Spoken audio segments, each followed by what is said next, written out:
Mi mês estava a 3 dias e em 3 dias aqui nós estamos tem 28 reuniões, high level meetings, conferência bilateral.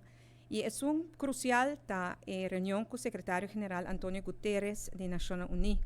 A reunião aqui, me junto com o primeiro-ministro de Holanda, Mark Rutte, e o primeiro-ministro de Sint Maarten, Sr. Silveria Jacobs.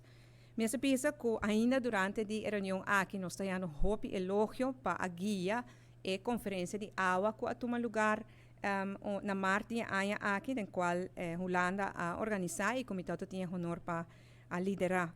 E mais adiante também, que é necessidade que o país não chiquito maneira Aruba tem. País não maneira SIDS, país não Small Island Development States, tem várias necessidades comparar com o país não grande que é diferente.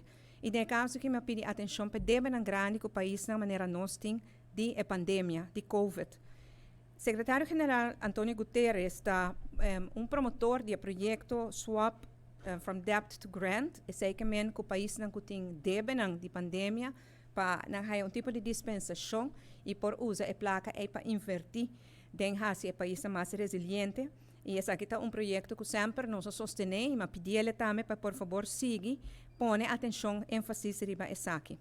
Ela sabe conta nós que Portugal acaba de fazer com Cabo Verde, mas se como nós topa também que o primeiro-ministro de Cabo Verde que avisa nós sei e nós a comprometer junto com a Nações Unidas nós seguir trabalhar para nós de Aruba também. Da linha grande, me pensa, nós toca o tema de energia e não me riba discurso caminha como me explica de Aruba sua National Energy Policy que como meta para nós barra a emissão de CO2 aqui na Aruba e contribuir também a reduzir o calentamento do mundo. Me explica o plano de Aruba com riba término mediano, nós também trabalhamos riba transição para energia, para uma fonte de energia mais limpa e com a término largo nós também percorrer, que nós não também depender at all mais de HFO e nem mais também tem emissão de CO2. Pero também me urge país tão grande para também ter parte de deal aqui na Aruba também cumpre com esse e pero é importante para o intermundo cumprir com ele. Porque como vai bem nós está país muito chiquito riba intermundo, se nós cumprir com ele, hingatura inversão de não também tem efeito muito grande riba efeito mundial, pero sim a nossa reatura é dano e consequência negativa.